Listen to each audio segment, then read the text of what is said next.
चला आज आपण कोबीची भाजी बनवणार आहोत। तर मी आता कोबी कट करून घेते।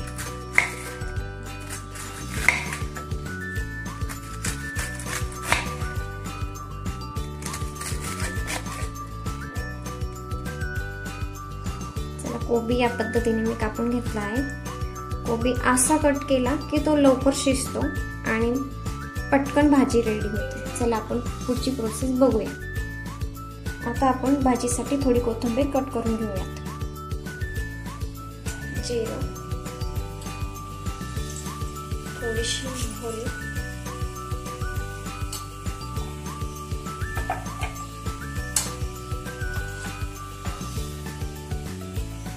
घरगुती मसाले, मी घरगुती मसाले यूज करते।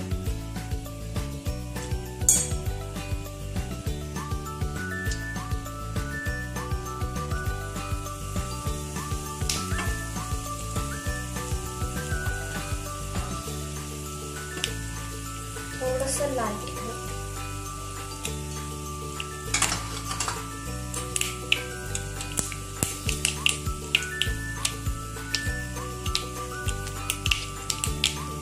मध्यम आचेवर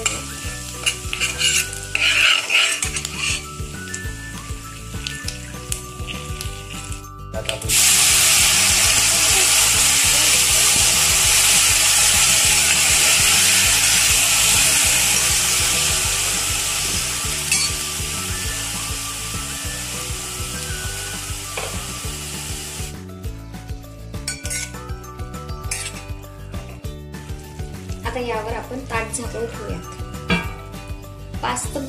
5 ते 10 मिनिटांनी बघूयात आपण। चला आपण एकदा भाजी बघूया।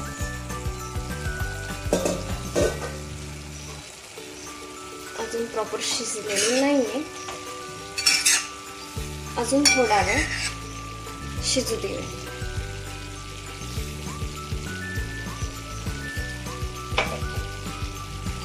यावर मी आता परत पुन्हा झाकून भाजी एकदा चेक करूया।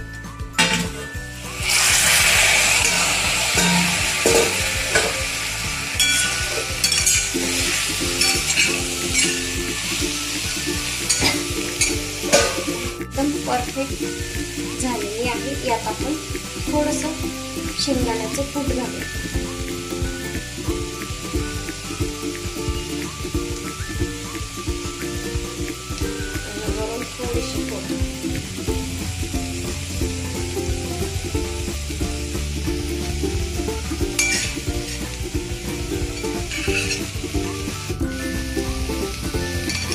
भाजी परतून तुम्ही बघू शकता भाजी एकदम परफेक्ट झाली, कलर